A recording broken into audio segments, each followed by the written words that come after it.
Ellie, thank you for coming back on the show. It cut off, but we essentially started off by saying, do you feel like the automatic deportation policy is working, essentially? Yes, yeah. And we were discussing how it's difficult to ascertain how successful it's been, but it is important to prioritise those that are law-abiding immigrants over those that have been convicted of criminal offences. I mean, I understand your views, but what about things like the joint enterprise law, and if they get caught up in that and that then leads to deportation? Yeah, there can be these very unfortunate and really tragic individual cases where people have been convicted and then subsequently, basically told that they are going to be deported. I think what's important is trying to make sure that those that are able to apply for citizenship, that they can do, and that they've got the best means to do so, because it's often the case that there's a lack of legal aid, or people have difficulty paying fees for actually applying for citizenship. So I think it's really important that the accessibility of those paths is made better and improved.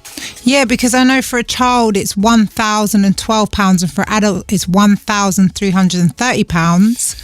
A lot of these cases are working class people who don't have those kind of means at their dispense. Yeah, absolutely. I mean, I think it's important to note that particularly in the case of Commonwealth citizens, obviously as a result of the Windrush scandal, there was a Windrush scheme that was set up and that was introduced in May of 2018. And that basically allowed for free citizenship applications. So that's for anyone who's come here before 1973, and also for children who joined their parents before they turned 18. So it's really important to look at ways of making this more accessible to as many people as possible. Yeah, you mentioned the Windrush scandal, and it was Wendy Williams wrote an independent report about it this year. And, she suggested that people who moved here before they were 13 should not be deported. In your opinion, is it right to kind of send someone back to a country that they might not remember or have no connections there, where they don't know anybody and, in some cases they don't speak the language even? Yeah, there can be very difficult instances when that's happened and when they've come over as children. I think it's difficult though, because we always need to prioritise the victims of the crimes over and above the perpetrators. And I think that it's a tricky one, but you've got to then ask where you draw the line in terms of what these people have been convicted of. If they've been convicted of very serious offences, even if they came over here in their youth, but they still are not British citizens, then I think most people would agree that it's probably right that they are then deported to their country of origin.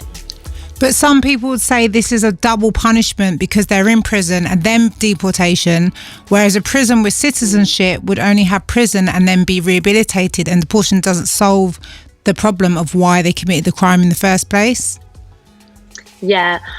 I mean, that's definitely an understandable position. I just think that we need to try and make sure that those who are law-abiding citizens and who've entered into the social contract, it's then important that we try and protect them and keep British streets safe.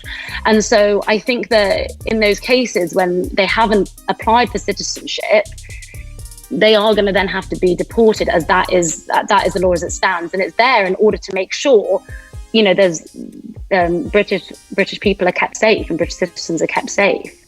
But if someone's grown up here and become a criminal here, why should we palm them off to another country which has nothing to do with them? Well, I think that it's because it comes back down, just unfortunately, to the technicality of them not being a citizen.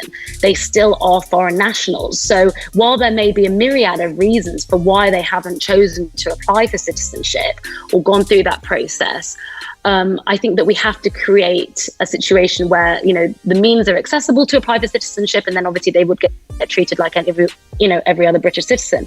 But in other cases, when they are foreign nationals, they do need to understandably fall under this law of deportation. Yeah, Ellie, is it hard, in kind of, for you at times to kind of separate the law from the, I guess, empathy side of things? Is that kind of, I'm just kind of listening to you. It must be quite difficult for you to kind of do that sometimes, right? I think it's difficult when you're talking about policy decisions, absolutely, because while individual cases can be extremely upsetting and extremely tragic, it's you're trying to make sure it's policy that works for people, and particularly in the Home Office case, they're trying to make policy that works for British citizens. And so they are going to look out for them and try and find the best ways to keep them safe and to ensure that they're treated fairly. But it is a really tricky issue, absolutely. And black people were disproportionately affected by this law in particular. And is it discriminatory in a way? Well, I think that, black and minority ethnic groups are disproportionately affected by crime themselves. They are disproportionately the victims of crime. And so it's unfortunately the case that in trying to protect everybody, we have to have these laws and ensure that foreign nationals are deported.